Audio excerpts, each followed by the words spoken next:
सल्जुकों के अरूज की इस नई एपिसोड में आप सब दोस्तों को खुशामदीद कहते हैं। दोस्तों, हमारी पिछली किस्त के आखिर में आपने देखा कि खसूसी सिपाही अरसलान ताश अपने माजी की सारी दास्तान सांजार को सुनाता है और सांजार अरसलान ताश का मुकम्मल साथ देने का वादा करता है। और हमारी आज की इस किस्त की शुरुआत इस्फहान से होती है, जहाँ तैरकन खातून बड़ी ही परेशान होती हैं क्योंकि इन्हें जादू करने की कही हुई बातें सता रही होती हैं कि अगर आप जल्द एहतियाती तदाबीर एख्तियार नहीं करती तो वो खातून आपसे पहले सुल्तान मुअज्जम के बेटे को जन्म देंगी। सुल्तान मुअज्जम से इस खातून को दूर रखो। तैरकन खातून अजीब कश्मकश में होती हैं और इसी दौरान इनके पास फिरदौस खादमा आती है और कहती है, जैसे आपने कहा था मैंने वैसे ही चराग सफेरिया खातून के कमरे में रख दिया है बेगम साहिबा। इतने में दोस्तों एक धुन की आवाज सुनाई देती है।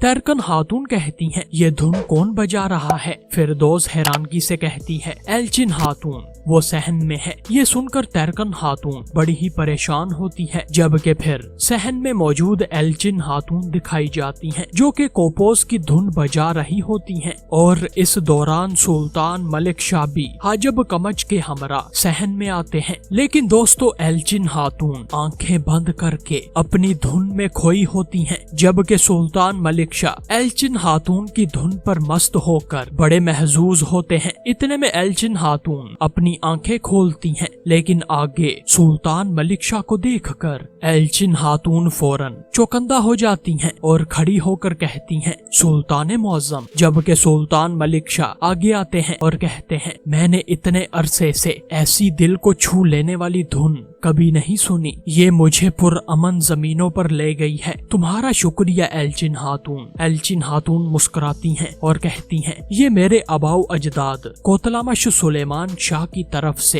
एक तोहफा है। जब भी मुझे अपने घर की कमी महसूस होती है तो मैं इस कोपोस को बजाती हूँ। सुल्तान मलिक शाह कहते हैं, कोपोस किसी भी एहसास की तर्जुमानी कर सकता है। कभी ये बहादुर सिपाहियों की मोहब्बत के बारे में बताता है और कभी ये दिल तोड़ देने वाली कहानियां सुनाता है। सुल्तान फिर एल्चिन खातून से इनका कोपोज लेते हैं और कहते हैं, जब आप इसे इस तरह थामते हैं तो ये भेड़िए की तरह लगता है। ये तब बहादुरी की याद दिलाता है। ये मशहूर महाकाव्यों जो कि तवील तारीफी नज़म है इसे गाता है, जो मैदान जंग में सिपाहियों को हिम्मत देता है। अगर इसकी आवाज कानों की बजाय दिल को भरती है तो ये जज्बात से फूल जाता है। ये जज्बात को पागलपन की तरह बढ़ा देती है। और अगर आप इसको इस तरह पकड़ते हैं, सुल्तान मलिक शाह कोपोस को उल्टा करते हैं और कहते हैं, तो ये एक खूबसूरत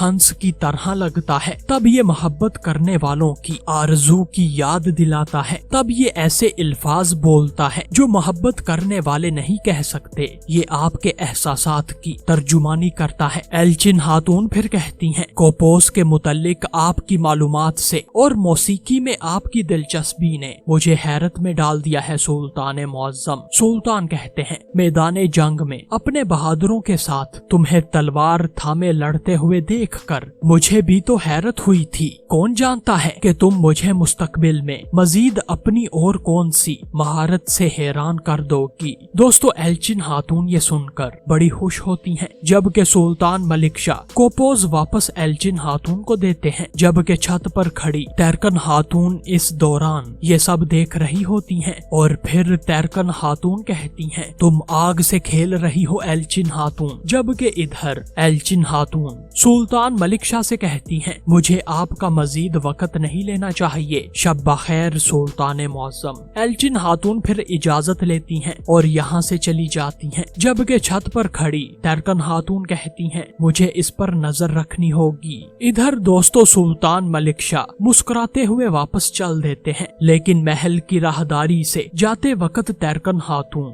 اور ایلچن خاتون کا آمنا سامنا ہو جاتا ہے۔ ترکن خاتون کہتی ہیں، ایلچن خاتون، سلطان ملک شاہ نے تمہیں محل میں رہنے کی اجازت دے دی ہے، تو یہ نہ سمجھنا کہ تم اپنی مرضی سے جو چاہو وہ کرو گی۔ ایلچن خاتون کہتی ہیں، میں تو ایسا کچھ کرنے کا سوچ بھی نہیں سکتی جو سلطان معظم کو پسند نہ ہو، آپ فکر نہ کریں۔ ترکن خاتون کہتی ہیں، ملک شاہ نے محل میں محض اس لیے تمہیں رہنے کی اجازت دی ہے کیونکہ انہیں تم پر ترس آتا ہے، اسی لیے وہ تمہارا خیال رکھتے ہیں۔ ان کی خیر سگالی کا غلط استعمال نہ کرو ایلچن خاتون، اب سے تمہیں اپنی حدود اور مقام کا پتہ چل جائے گا اور کسی بھی صورت میں تم ملک شاہ کی راہ میں کبھی نہیں آؤ گی۔ تم یہ نہیں بھولو گی کہ وہ دنیا پر حکمرانی کرتے ہیں اور تم اسے روکنے کی کوشش نہیں کر سکتی۔ یہ تمہیں میری آخری اتباع ہے اور یہ خاتون اول کا حکم بھی ہے۔ ایلچن خاتون ترکن خاتون کی کسی بات کا جواب دیے بغیر خاموشی سے یہاں سے چلی جاتی ہیں، جبکہ پھر دوستو دوسری جانب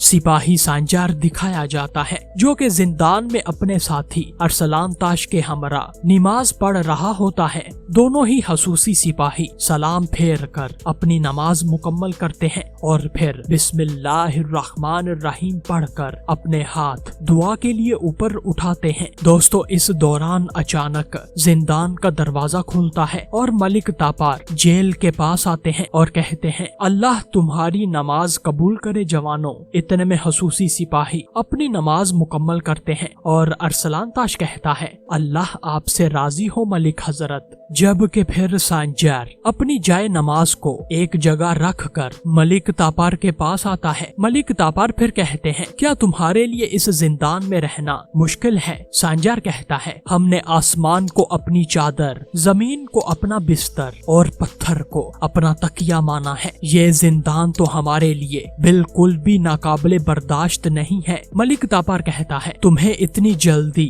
زندان میں ڈال دیا گیا ہے کہ تم نے اپنی ماں کو بھی اس کی خبر نہیں دی ہے، کیا وہ اس بارے میں جانتی ہیں؟ سانجار اس بات کا کوئی جواب نہیں دیتا، لیکن ملک تاپار کہتا ہے، فکر مت کرو سانجار، میں تمہاری مخلص ماں کو پریشان نہیں ہونے دوں گا، انہیں معلوم ہو جائے گا کہ تم بالکل ٹھیک ہو۔ سانجار مسکراتا ہے اور کہتا ہے، ملک حضرت آپ کا دل اتنا بڑا ہے کہ ایسا لگتا ہے کہ میں ملک حضرت سے نہیں بلکہ اپنے ہی خون سے بات کر رہا ہوں۔ ملک تاپار مسکراتا ہے اور کہتا ہے، میں نے تمہیں بتایا تھا کہ ہم ایک ہی راستے کے ساتھی ہیں اور جنگ میں بھائی ہیں، اگرچہ تم اس وقت گرفتار ہو پر ہم اپنے وعدے کو آخر تک نبھائیں گے، میں تمہارے لیے بہتری کی امید کرتا ہوں۔ سانجار ملک تاپار کا شکریہ ادا کرتا ہے۔ ملک تاپار پھر اجازت لیتا ہے اور یہاں سے روانہ ہو جاتا ہے۔ پھر دوستو دوسری جانب غدار حسن صباح دکھایا جاتا ہے جو کہ خفیہ راستے کے ذریعے وزیر اعظم حاجی نظام الملک کے کمرے کے پاس آتا ہے، لیکن اس مرتبہ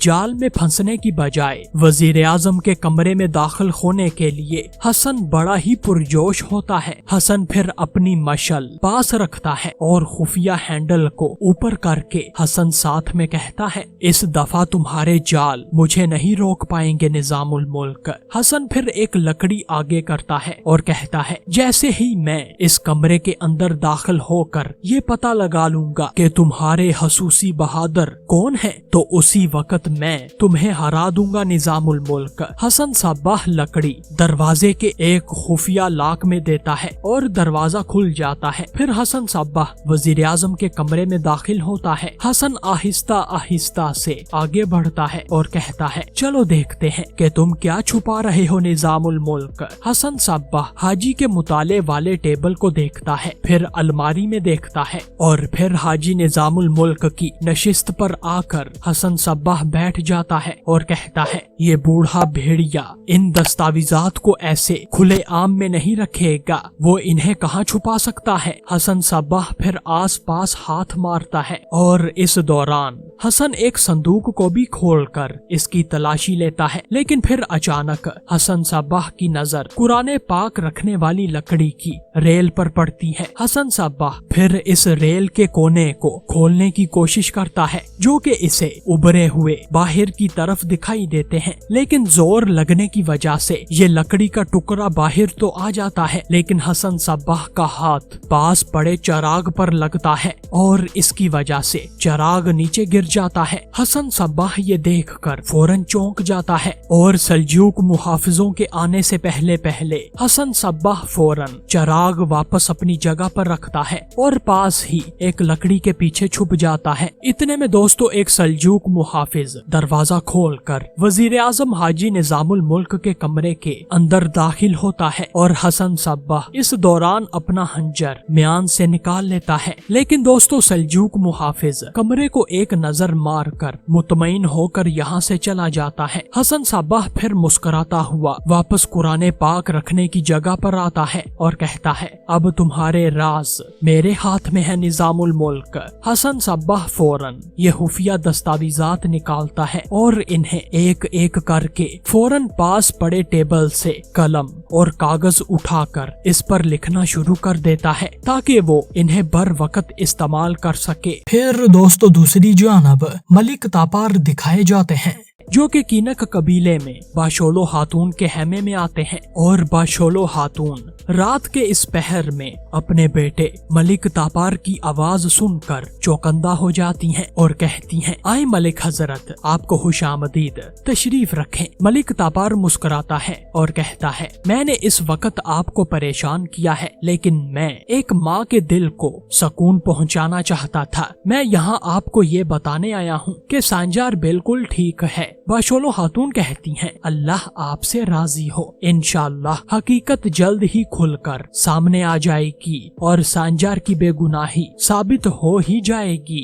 इस दौरान मलिक तापार की नजर सामने पड़े एक शोरबे पर पड़ती है और बाशोलो खातून खुशी से मुस्कुराती हुई कहती हैं, ये तोतमाक शोरबा यानी के सब्ज दाल और मिर्च के साथ दही का सूप है। फिर बाशोलो खातून मलिक तापार के लिए दस्तरख्वान लगाती हैं और कहती हैं, आए आप भी पी लें, बैठें। बाशोलो खातून खुशी से मुस्कुराती हुई फौरन देजके के पास आती हैं और एक प्लेट में तोतमाक शोरबा डालती हैं, जबकि मलिक तापार कहता है, मेरी वालदा ये शोरबा अपने हाथों से तैयार करती थी, मेरे बाबा भी इसे बहुत पसंद करते हैं। जबकि बाशोलो खातून ये सुनकर परेशान हो जाती हैं। इधर मलिक तापार कहता है, शायद मुझे लगता है कि उसी वजह से ये मुझे भी पसंद है। इतने में बाशोलो खातून शोरबा लेकर मलिक तापार के पास आती हैं और इसे अपने बेटे को पेश करती हैं और कहती हैं, तो फिर इसने यकीनन आपको शेर की तरह मजबूत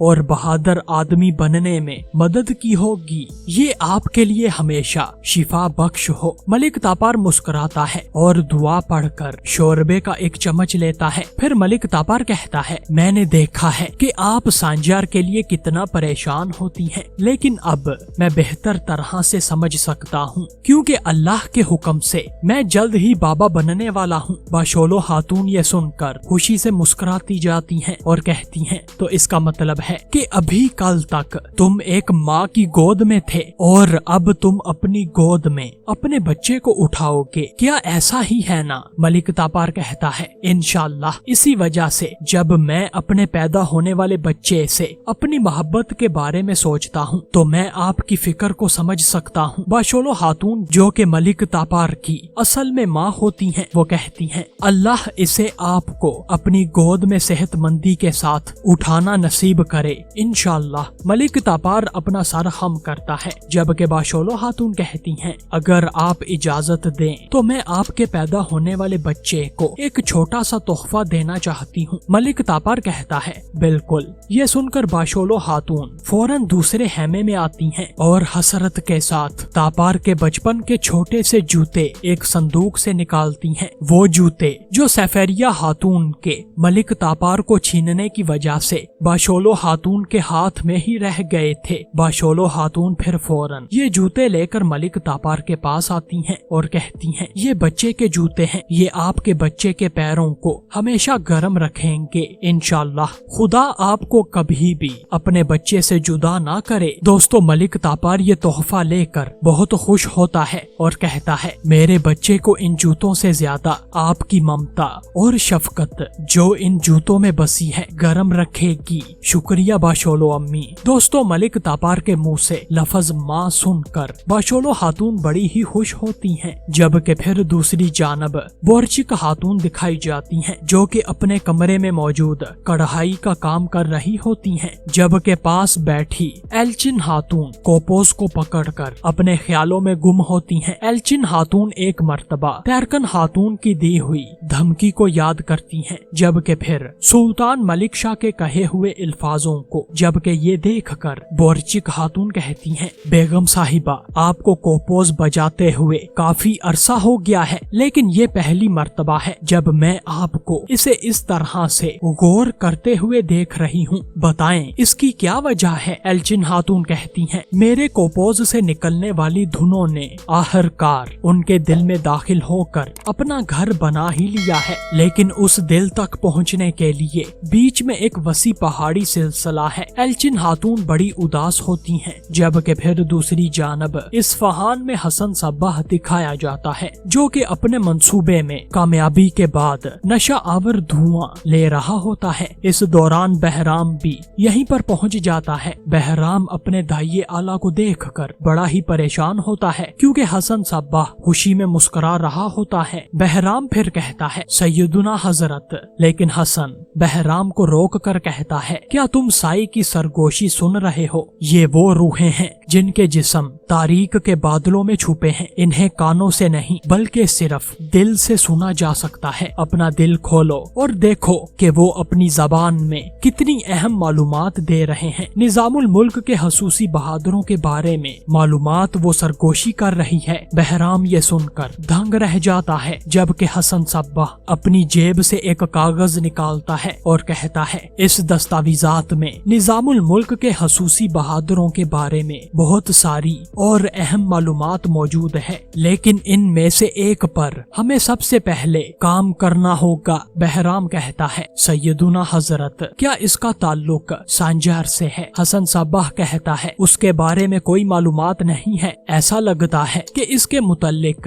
राज ज्यादा गहरा और अहम है और वक्त आने पर मैं इसे भी वाजिया कर दूंगा। सावा शहर का मौजिन इब्राहिम, क्या तुम्हें वो याद है? बहराम ये सुनकर दंग रह जाता है और माजी के वक्त को याद करता है जब अरसलान ताश की माँ इसे वास्ता देती है कि मेरे बेटे को छोड़ दो, तुम्हें खुदा का वास्ता है, मुझे जाने दो। और इसी दौरान बहराम के हाथों में अरसलान ताश का भाई होता है। बहराम फिर कहता है, हाँ, इब्राहिम को मैं जानता हूँ, मैंने उसे मार डाला था ताकि वो हमारे खिलाफ बात ना कर सके। मैं सिर्फ रुस्तम और इसकी माँ को साथ ले गया था, लेकिन मुझे उस दिन उसका बड़ा भाई नहीं मिल सका था। हसन सब्बाह कहता है, वो बच्चा अरसलान ताश है। बहराम ये सुनकर चौंक जाता है, जबकि हसन सब्बाह कहता है, निजामुल मुल्क ने उसे ढूंढा और तरबियत दी और उसे हमारे खिलाफ इस्तेमाल किया, लेकिन हम इस राज को इस तरह इस्तेमाल करेंगे कि ये हमारी तरफ ताने हुए तीर को तोड़ देगा